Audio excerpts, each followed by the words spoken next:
The letter was in our mailbox the day we moved into 1428 Willow Lane. Neat, cream-colored paper, sealed in a matching envelope with elegant cursive addressing us as the new owners. We thought it was from a friendly neighbor. It was not. It read, "Welcome to the neighborhood. We are so pleased to have a young family in the house again. The children's room, the one facing the street with the big oak tree, has the best light. We've always enjoyed watching the children play in that room.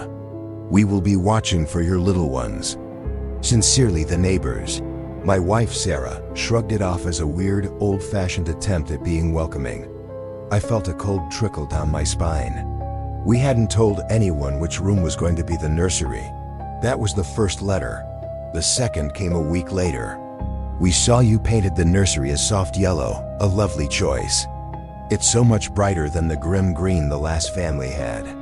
Little Liam will love it." We hadn't put Liam's name on the social media announcement yet. I went outside that night, staring at the dark windows of the houses around us. Which one? The retired couple to the left? The young professionals to the right? The sprawling dark Victorian across the street with its overgrown yard? Every window felt like a dark, unblinking eye. I installed security cameras. The letters kept coming. They never threatened, not directly. They just observed. "Sarah seems tired. We hope she's getting enough rest. You got a new car. The blue is nice, but it gets dirty so easily, doesn't it?" The police said it was a nuisance, but without a direct threat, their hands were tied. Our dream house became a gilded cage. We drew the blinds, but the letters still came, commenting on the brand of blinds we'd chosen. The climax was a letter that contained a single, grainy, black and white photograph. It was a picture of Liam, asleep in his crib, taken from outside his window. The angle was impossible. Our yard is fenced. To get that shot, someone would have had to be on our property, holding the camera up to the glass. I lost it. I stormed out into the street, screaming at the silent houses, demanding the cowards show themselves. No one came out. Just curtains twitching. We decided to leave. We couldn't live like this.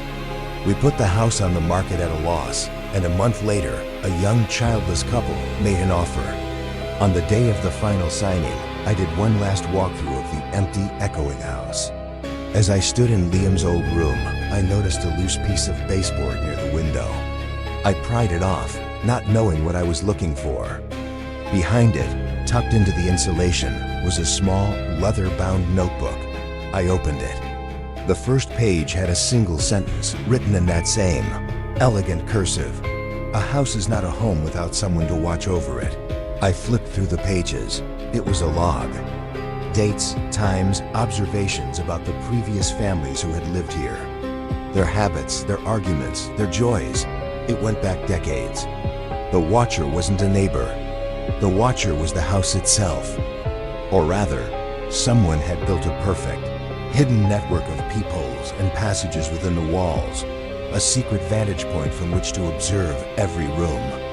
The final entry was dated the day we moved out. It read, "The family is leaving." Such a shame.